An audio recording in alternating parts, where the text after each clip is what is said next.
Got Stephen Baker, the touchdown maker here. What's up, man? How's it going? I am very impressed that you did this. Oh, thanks. Yeah, I got a little Photoshop skill goes a long way. I see. Yeah. What color would you like this? Just blue for everything there. Got the 3 cards in the photo. Yeah. This is really neat. Thank you. And what paint or Sharpie? What colors you have? We have all colors like this. We have paint in silver paint. Yeah. Want to see how it looks? Want to see how it looks? Yeah. Thank you so much. Go with it. These are hard to find. These are really cool. Yeah, I love that. With this side sign right here. Oh, The Super Bowl 25 was the first one I ever watched, actually, as a kid. No way. Yep, remember that one. Anything you want, but Still the closest in Super Bowl history. It by is, 1 yeah. point. Not the most exciting game, but man, it was interesting. Yeah.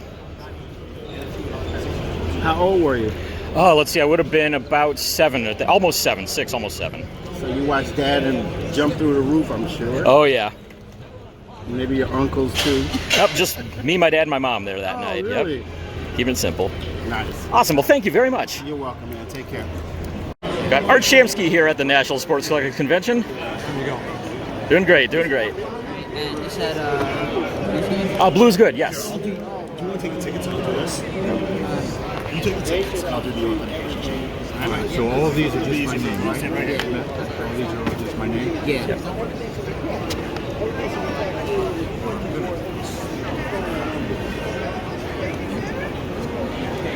No, you're welcome, man.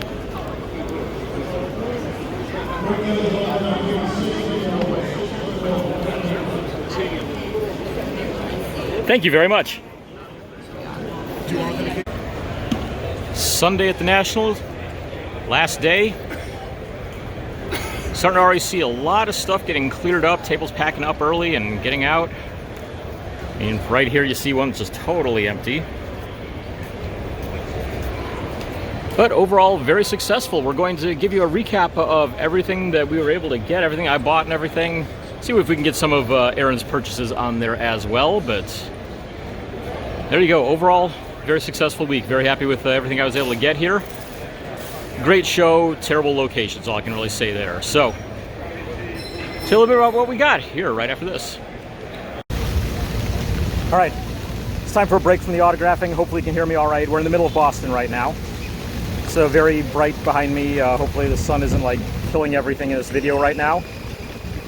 Right next to a fountain too, so it's kind of loud. There are also a bunch of sirens coming through here just a bit ago, but we're finally going to determine once and for all who makes the best cannoli in Boston. We have Modern Pastry, we have Mike's Pastry, we have Bova's Bakeries. We're gonna try all 3 of them.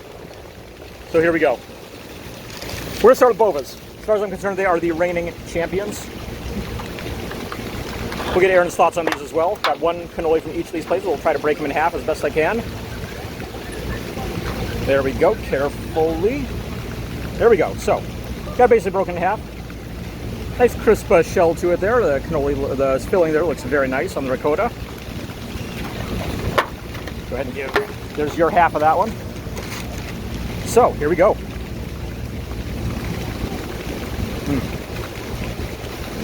Very good. Sweet, creamy, still maintains that ricotta flavor with it as well. Nice crispiness without being overly crunchy on the shell for it. Quite good. Bova's has other options as well. You can get with chocolate chips on the end, you can get chocolate dipped, different fillings and stuff. To keep it fair, we went plain shell with the ricotta filling, just keep it all even across the board. Overall, very good. They did not give me the option to add powdered sugar to it at all. Modern Pastry, put it on automatically. Mike's asked if I wanted it. I said yes, we'll go ahead and get it on there. So, slight minus points in that, but the sweetness of it is fine. It doesn't need the powdered sugar or anything, doesn't need anything extra. I like it a lot, very good.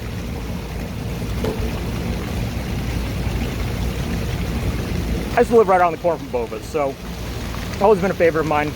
It's open 24 hours, so if you want a cannoli at 2 a.m. is your only place to go, and so, yeah, I just like them a lot because of that. And they're just really good anyways, so there you go. Very good. Aaron's digging into his right now as well. We'll get his reaction.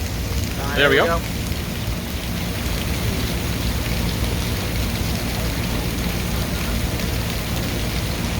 Well, it's pretty good. How does it compare to the ones you had in New York that are at the Cake Boss place? In Hoboken? Yeah. I mean, I think this is definitely better. There you go. Suck in New York. It's definitely sweeter. The one from Hoboken kind of has a weird like aftertaste, and so this one's much better. There you go. And being from Texas, you know, I haven't had a lot of cannolis. Right, right. All right, we'll switch back here. See if I can here. I think I hit the wrong thing. Switch back. Okay, there we go. Next up, we're gonna try Mike's. Mike's is, I've always felt that Mike's is an overrated tourist trap, to be honest. It's where all the tourists go. What I've always said to people is, yeah, if you're a tourist, you go to Mike's. If you're local, you go to Bova's. So check out the one from Mike's here. Doesn't have the fancy shaping on the end of it there. Just, you know, stuffed with cannoli, or stuffed with ricotta. Powdered sugar on top, as I said. They did that on there. So much bigger as well. This one has some girth to it here. See if we can break this carefully. There we go. Pass this one over to Aaron. Good. So there we go. Take a look at the filling on there. Try this out. Here we go.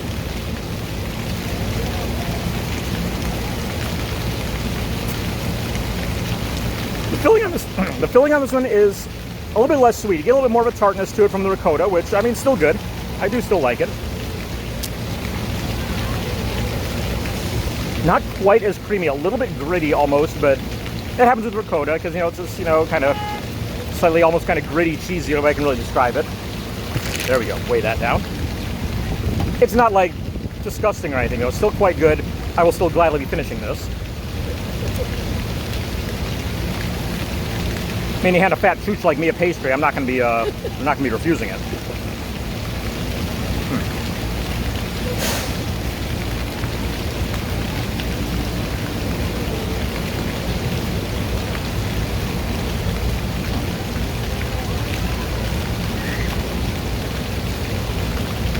Yeah.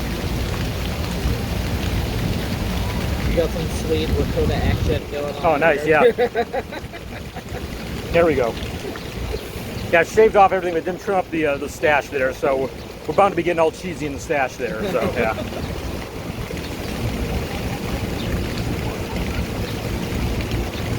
Much crispier on the cannoli shell as well. So.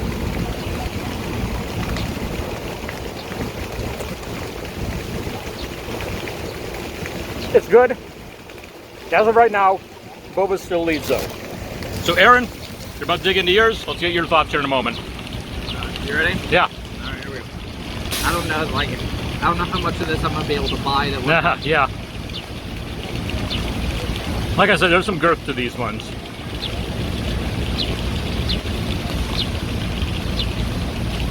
So yeah, I mean, basically everything you said is right. The shell is much more crispy. Yeah. A little bit grittier here, but still better than the Cake Boss one. Yeah. I'll tell you that. I don't know, man. I dig the powdered sugar. Yeah, it definitely adds to it a bit there. That's a nice touch. Yep. But I don't know. I think Bova's is still in the lead. All right. So there we go. It's unanimous so far. And yeah, I mean, the size of it, I will give them points for the size and the powdered sugar, but yeah, overall, I mean, like I said, I may be a bit biased as a Bova's fan myself, but I got to give Bova's the advantage. I'm glad that Aaron agrees with me there, else I'd be, you know, questioning, okay, maybe I'm letting the Bova's homerism get in the way a bit. So apparently I'm not, though, so that's good.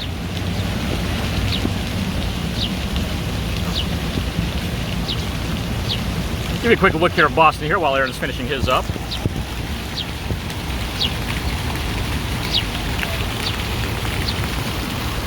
Right down near, this is the Rose Kennedy Greenway that we're on right now. Right near Haymarket. We'll be heading up to Portland here in a bit to do some baseball graphing, so it'll be fun. This was a lot. Yeah. We got one more to go. We're almost there. Almost there. I'm going to go ahead and switch back here so I can myself. And as we said, this one comes from Modern Pastry. It's funny, I have never been to Modern Pastry until just now, even though I used to live right across the street from it. I could have looked out the window of my apartment right down there a number of times, but never have been to Modern until now. Modern also offers several varieties. Actually, I should say also Mike's did offer several varieties as well. Some pistachio ones, limoncello ones, a whole bunch of different kinds on there.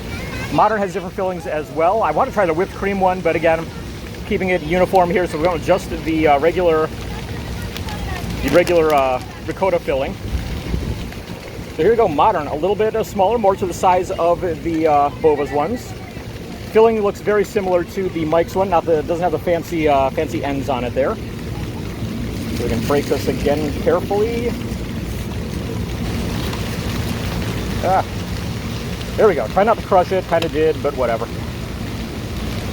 Right here in your half is going to be a little bit crushed in here, but I think it'll work out all right. So, because like I said, it doesn't have the fancy stuff on the end there at all, but filled similar to Mike's in that way, dusted with powdered sugar. The size is more similar to Bova's though, so here we go.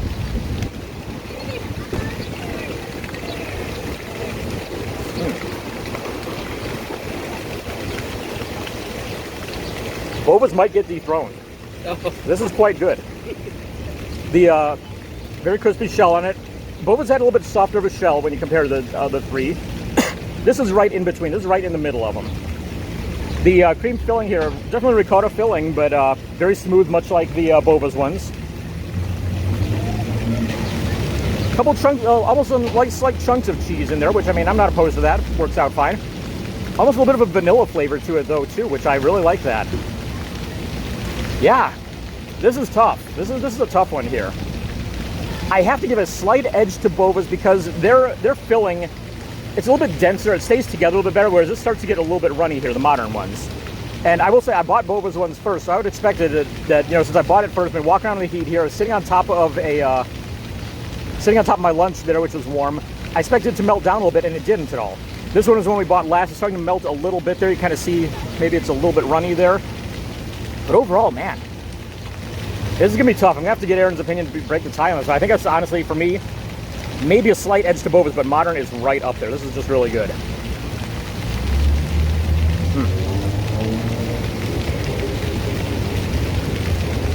Yeah. Man, I don't know. This is going to be a tough one.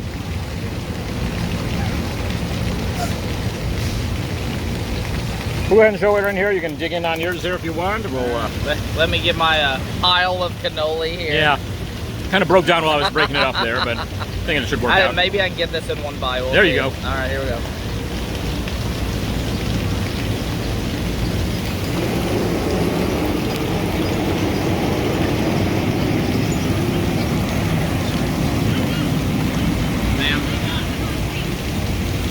I see what you're saying about the runniness of the feeling. It's Yeah. a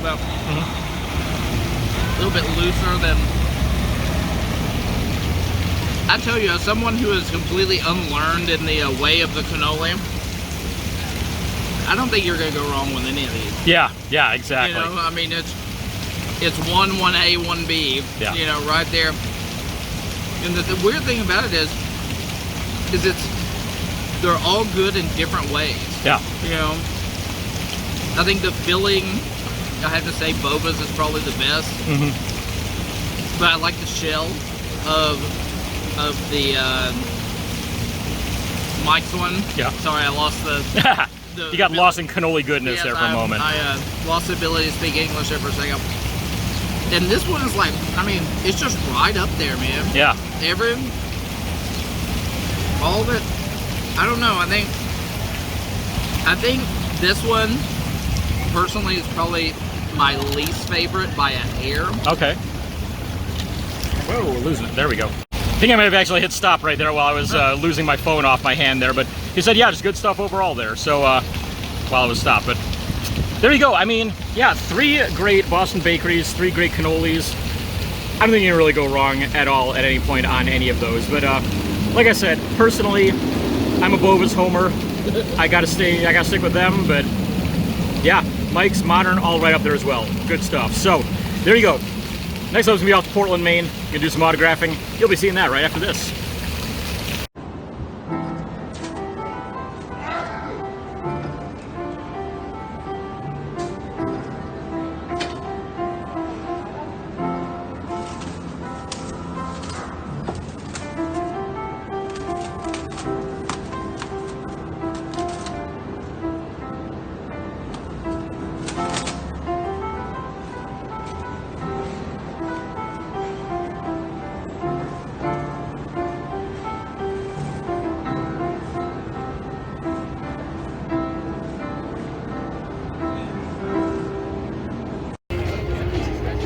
All right, we're out in Portland, Maine here. Pregame between the Erie Seawolves and the Portland Sea Dogs, AA affiliates of the Tigers and the Red Sox. Erie with the Tigers, Portland with the Red Sox.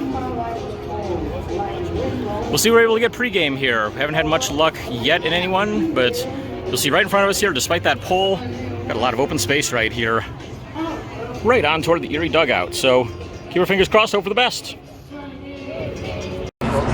All right, we're here in Portland. It is the top of the 4th inning, and Dylan Dingler steps to the plate, my fellow Ohio native. Catcher for the Erie Seawolves. Got the Erie Seawolves at the Portland Sea Dogs. 2 on with 2 out here for Dingler. See the runners at first and second. On the mound, it's Brett Kennedy. Kennedy 3-5 on the year, 4.40 ERA. Dingler so far struck out his first time at bat in the 2nd inning, hitting .242 on the season, 11 home runs, 45 RBI. Delivered by Kennedy, fastball for a strike, 93 miles an hour. Quick view of the scoreboard out there. You can see the pitch speed and the strike percentage as well. Kennedy comes set. Quick check over at second base. The pitch. Swung on and missed, and it's quickly 0-2 here, an 86 on the off speed. Dingler currently the number 2 prospect in the Tigers organization. An Ohio State product, native of North Canton, Ohio. Kennedy again looking in. Gets something he likes and comes set. The 0-2 delivery in the dirt, and it's 1-2. Runners all holding up. We get time as they'll switch the balls out. Did pretty well on the pregame graphing. We'll tell you about that here in a moment. Hopefully have a little bit of food to talk about here as well, coming up soon. As Kennedy looks in here with the 1-2 count.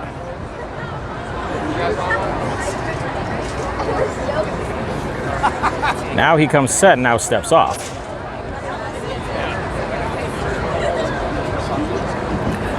No score yet in this one. Each team with a hit so far is from the top of the 4th inning.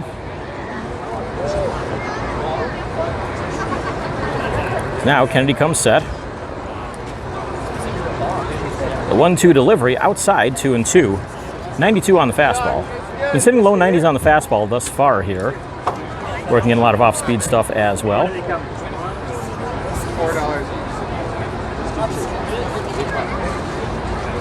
Again, Kennedy looks in and comes set.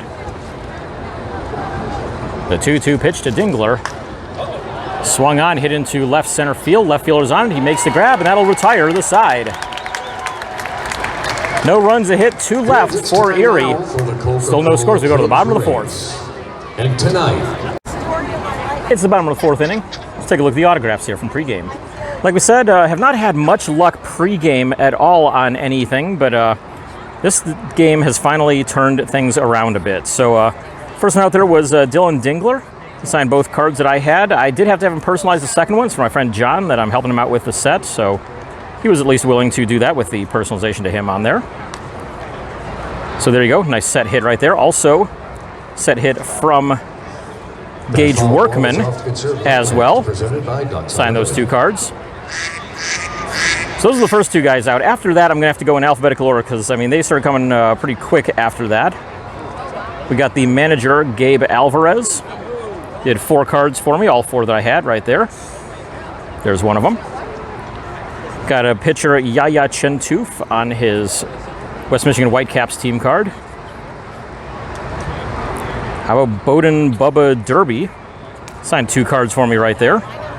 Very happy to be able to add those in. I saw Daniel Cabrera as well. Cabrera insists on personalizing, so I'm totally good with that. 1 to Drew, 1 to John. There we go. Good stuff. Got Andre Lipkus. Turns out I've been mispronouncing his name all the time. I thought it was Lipschus, but no, it's Lipkus. He signed 2 cards. Let's see here. We also got, right around the same time I got him, we got Parker Meadows. Signed all 4 cards that I had with me. Super nice guy there. I saw him sign 6 for a kid before the game. Got a lot of help from a kid out there as well who knew who everybody was, so major shout out to him. I'll try to have to get his name later.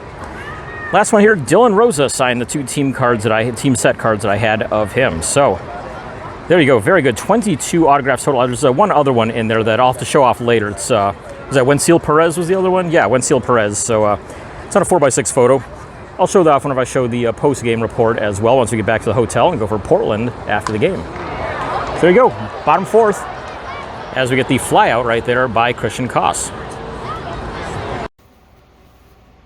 All right, we're back in the hotel, and man, what a post-game to go along with it. I think I may have cleared 50 autographs here today, so I already gave you the pre-game totals there. So 22 autographs total, 21 on cards, 1 photo, which I said I was going to show off the Wensil Perez autograph right there. So there you go. So post-game, we went outside, and man, absolute bonanza. We were told, yeah, wait in the spot here. It's, I mean, it's like shooting fish in a barrel. Almost everybody on the team will sign at least 1 per, some more. So, yeah, that turned out to be totally accurate. We were able to get Alex Benellis. He was 1 per, but still signed that 1 at least. So glad to get that one. Moving on through here, let's see. We did not see Lance Carter, he's the pitching coach. He drove out and didn't stop at all. Last one we were able to get during the whole time out there was hitting coach Doug Clark. He went out and ran a couple miles around the track that's next door right afterwards, but after he got done with that, he did stop and sign for us, so I got him on the 4 cards that I had. Let's see here, we did get Cole Cottom as well. Another one who signed 4 cards. I believe 2 of these are going to be going to Rob in New York, but I signed all 4 cards that I had there. Let's see, saw David Hamilton, one of their top 30 prospects, signed a photo right there for me. Pitcher Kyle Hart. This is an interesting one. So he signs one. He says, "Oh, hey, do you want me to sign this one the same way, or do you want to see the new signature I've been working on?" And I'm like, "Whichever." Either one's like, "Yeah, check this out. See what you think." So here's his regular signature. Very nice. Gotta like that one a lot. And this one, Kyle Hart, which is just Kyle with a heart on the end. So I may be the first one to get this autograph, possibly. So happy to get that one. Pretty cool stuff there. It's cool they're taking time to kind of change their own autographs up a little bit too. Got Christian Koss here on this custom photo. Fun times there. Starting pitcher from the night, Brett Kennedy signed both cards that I had of him. Happy to land both of those. Let's see here. I missed Katie Kroll, unfortunately. I was hoping to get her. I'm hoping maybe I can TTM her or something like that. Catcher Eli Marrero, he had the night off, but got him walking out, and he did sign everything that I had, which in this case was 4 cards. It's 4 of these Stars and Stripes ones. I think 2 of those are going to Rob as well. Brian Mata. We were told Brian Mata is super cool. He'll sit there and sign just about everything. And, yeah, that turned out to be accurate. Signed all 4 cards that I had of him. Hopefully those are showing up there. Yeah, there we go. Sedan Rafaela was... he's down to 1 per now at this point, but still got him on that one right there. Good to get him. Hudson Potts, he was super nice when we saw him in AA in Texas there. He's still just as cool now. And talking, yeah, he actually is, he was born in Wichita Falls, which I did not know, which is, of course, where Aaron lives, where I lived for a few years. And look on the back of his heritage card, yeah, he lives in South Lake during the off-season. And so there you go, got him on 3 cards total. He seemed like the type that he would sit there and sign for you pretty much all day. Steven Scott also signed, got him on these customs here. I'll show you, I did 2 customs on. Usually I only bother with 1 on these guys, but found that photo, was like, hey, that's pretty cool. Had to do that one. And I did the upside down version with this photo. Had to do that, and so you see the name put on there upside down. So, yeah, fun stuff. Let's see here. Last one that's in my book here, Thad Ward, who we did not expect to see. He's been on the 60-day injured list and was... actually supposedly being sent to Greenville for a rehab assignment, but saw him walking out, so he signed those 2 cards for me as well. So there you go. I said I had gotten 22 pregame, I think I was. So how many here? 1, 2, 3, 4, 5, 6, 7, 8, 9, 10, 11, 12, 13, 14, 15, 16, 17, 18, 19, 20, 21, 22, 23, 24, 25, 26, 27, 28, 29, 30, 31 outside. So that brings a total of 53 for this game. And man, that is what I needed. I've not had a big game in a while. So landing 53 here in this one, that definitely Definitely helps this trip out a lot, since, I mean, the most I'd gotten a single one before this was, what, maybe in the high 20s or so nearly doubled that tonight. So, good stuff there. Thanks for tuning in. We're pulling double duty tomorrow. We're going to have the Worcester Red Sox in the morning. They're going to be playing, or at noon, I guess. They're going to be playing against the Durham Bulls. We'll go out and try them out, and then after that, we're going up to New Hampshire. We'll be there with Jeff Baker joining us. We're going to be doing some stuff with the TTM cast and the radio show, all from there. And, yeah, we'll catch you there. Thanks for tuning in. We'll see you then.